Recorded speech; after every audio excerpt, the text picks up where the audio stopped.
প্রধানমন্ত্রী তিনি একটা কথা বলেছেন যে তিনি দুইবারের বেশি প্রধানমন্ত্রী থাকতে চান না। আমার মতে, এটা আমার ব্যক্তিগত অভিমত, আমার দলের এটা কিছু বলেননি আমাকে, সেটা হচ্ছে যে কোনো এমপিরও 2, 3 বা 4 বারের বেশি থাকা উচিত না। মাননীয় প্রধানমন্ত্রী আজকে বাংলাদেশকে একটা আধুনিকতার দিকে নিয়ে যাচ্ছেন, একটা আধুনিক রাষ্ট্র তিনি তৈরি করার চেষ্টা করছেন। তাকে আমি ধন্যবাদ জানাচ্ছি যে তিনি আমাকে 2018 সালে মনোনয়ন দিয়েছিলেন, এই 2024 সালেও মনোনয়ন দিয়েছেন, যার জন্য আমি আজকে এখানে এসে আপনাদের সামনে কথা বলতে পারছি। তিনি যে আধুনিক বাংলাদেশ তৈরি করতে যাচ্ছেন সেটা বোঝা যায়। মাননীয় স্পিকার, আমরা কিছু হাসপাতাল নিয়ে কথা বললাম, তিনি একটা পিপিপির মাধ্যমে আমাদেরকে উৎসাহিত করলেন যে আপনারা পিপিপির মাধ্যমে কিছু করা যায় কিনা দেখুন।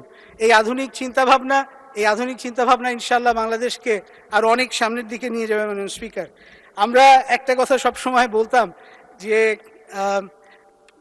বাংলাদেশ কবে সিঙ্গাপুরের মতন হবে। তো মাননীয় স্পিকার, আমি বলতে চাই আমাদের লক্ষ্য যেটা হওয়া উচিত, বাংলাদেশ সিঙ্গাপুরের মতন নয়, বাংলাদেশ যাতে উদাহরণ হয় সারা পৃথিবীর জন্য, সেইভাবে যাতে আমরা ইনশাআল্লাহ এগিয়ে যেতে পারি।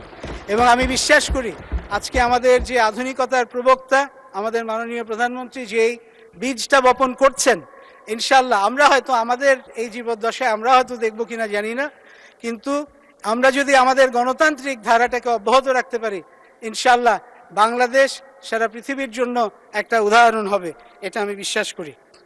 বাংলাদেশের যে প্রধানমন্ত্রী তিনি একটা কথা বলেছেন যে তিনি দুইবারের বেশি প্রধানমন্ত্রী থাকতে চান না। আমি আপনার মাধ্যমে একটা প্রস্তাবনা রাখতে চাই মাননীয় স্পিকার। আমার মতে, এটা আমার ব্যক্তিগত অভিমত, আমার দলের এটা কিছু বলেননি আমাকে, সেটা হচ্ছে যে কোনো এমপিরও 2, 3 বা 4 বারের বেশি থাকা উচিত না।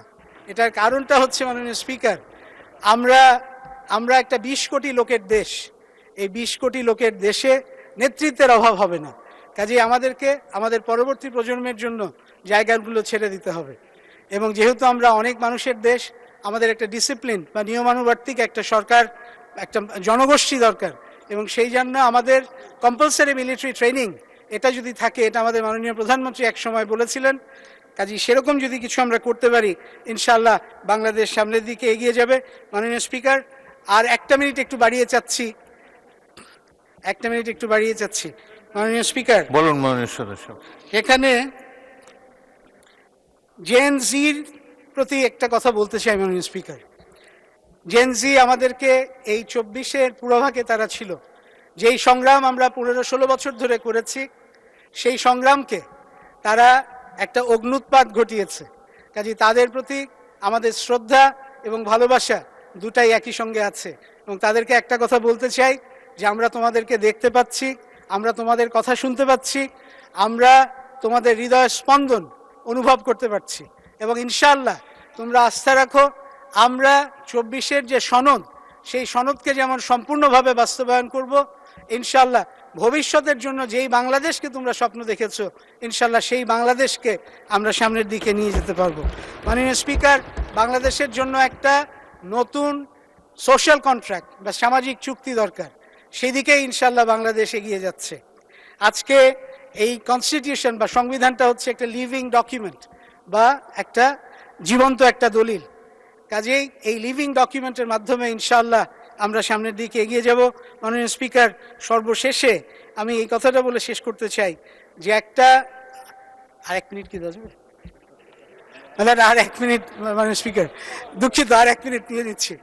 মাননীয় স্পিকার, আর একটা কথা, যে সংবিধানের ব্যাপারে আমার একটা ব্যক্তিগত একটা কথা একটু বলতে হচ্ছে। এই জন্য আমি ছাত্র অবস্থা থেকে এটা বলেছি, এটা নতুন কিছু না।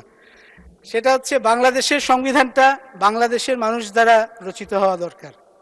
এবং এই কথাটা আমি ছাত্র অবস্থা থেকে বলেছি। এই জন্য বলেছি মাননীয় স্পিকার, আপনি যদি আমাদের সংবিধানের 7ম যে শিডিউলটা আছে, তফসিলটা আছে, সেটা যদি দেখেন, তাহলে সেখানে দেখবেন যে মুক্তিযুদ্ধের ইতিহাসটা কিভাবে এসছে, মুক্তিযুদ্ধের ঘোষণার ইতিহাসটা কিভাবে এসছে। এইটাকে সঠিক করার জন্য আমাদের বাংলাদেশিদের দ্বারা বাংলাদেশের সংবিধান রচিত হওয়া দরকার। সর্বোপরি মাননীয় স্পিকার, আমার পঞ্চগড়ের মানুষজন যারা আমাকে নির্বাচিত করে এখানে পাঠিয়েছে, তাদেরকে আন্তরিক ধন্যবাদ দিচ্ছি। তাদের বহু সমস্যা আছে, স্বাস্থ্য থেকে শিক্ষা থেকে আরম্ভ করে বহু, এগুলো সব আমি ইনশাআল্লাহ আস্তে আস্তে আপনাদের সামনে উপস্থাপন করব এবং সর্বশেষে আমার শ্রদ্ধেয় পিতা এবং মাতা যারা they have never fail to remind me that it is Bangladesh I have to serve, এই কথাটা বলে আপনাকে ধন্যবাদ জানিয়ে বিদায় নিচ্ছি মাননীয় স্পিকার।